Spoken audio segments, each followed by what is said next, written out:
Economists say millions of Americans will pay higher prices during the holiday season this year and beyond. The government says its consumer price index in October soared more than 6% from a year ago. That's the biggest 12-month jump since 1990. In September, Federal Reserve Chair Jerome Powell warned high inflation rates could be a bigger threat to the economy than originally thought. He blames the pandemic recovery and supply chain issues for the rising prices. Here are just a few examples of what Americans are paying more for. Bacon and eggs, gasoline, washing machines, and used cars are all much more expensive than they were last year. Economists say as long as low supply and high demand persists, prices will rise. For more, I want to bring in Paul Wiseman. He writes about trade and international economics for the Associated Press. Paul, thanks for being here. Let's start with your take on just the fundamentals. What's causing prices to spike? Well, there are a couple things. Part of it is the consequence of good news. Back in the spring of 2020, people thought the economy was in very, very bad shape and companies cut back. And then things began to bounce back much more quickly than expected, starting perhaps in the summer of 2020, thanks to government support and the Federal Reserve keeping interest rates low. And maybe in some cases, people saving money because they weren't commuting. People seemed to have a lot of money and they weren't going out to bars and restaurants. They started ordering goods and the economy started bouncing back pretty quickly. So that's the good part of it. But now we're faced with these jump in prices, really. And I know that some people have felt like the prices were stagnant during the pandemic, and as we've recovered, the market in some ways is correcting for itself. But there's still this question about how long this inflation is expected to last. Yeah. What happened was the economy bounced back so fast and demand was so unexpectedly strong that companies weren't able to deal with it. And you started having ports getting backlogged and freight yards, filled with traffic. You had lingering COVID problems that shut down ports and factories in Asia. And everything just got jammed up and prices started to rise. You started seeing delays. Economists were calling this a transitory thing that would take a few months to work out. But it seems to be taking a lot longer to work out than expected. And will probably last maybe into next year or beyond. Who is being hurt the most by high inflation?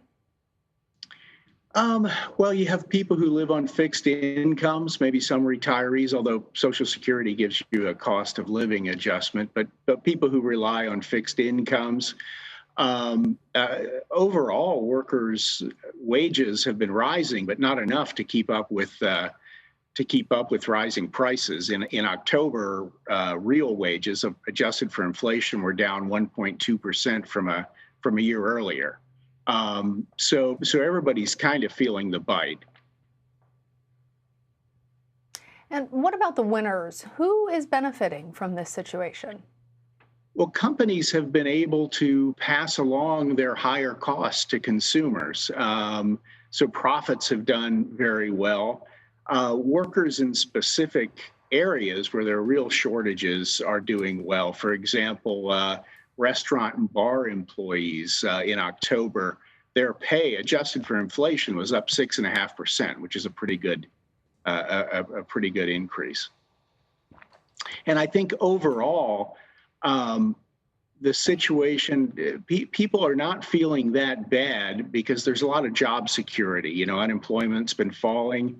The Conference Board, which measures consumer confidence, has said that people are concerned about inflation, but the benefits of the current recovery outweigh that, and their confidence actually increased last month. That leads into another thing I want to talk to you about, because the U.S. Labor Department says more than 4 million Americans quit their jobs in September. Tell us about the relationship between what's being called the Great Resignation and this record inflation. Is it a cause of inflation? Is it a result? Are they mutually reinforcing each other? I think they both reflect, companies scrambling to get workers and companies poaching from each other, and workers are. I think the experience of the pandemic has a lot of workers rethinking their lives. A lot of them were shut in at home with their families, and they had a chance to rethink what they did and where they're going. A lot of people are dealing with as your earlier report suggested, with childcare problems. So there's a number of factors kind of working together, but a very tight labor market is driving up inflation and is giving workers the confidence they need to turn in their resignations and look for something else. And Paul, people have made this political in many ways. Give us a reality check. What can the president and his administration do to ease inflation?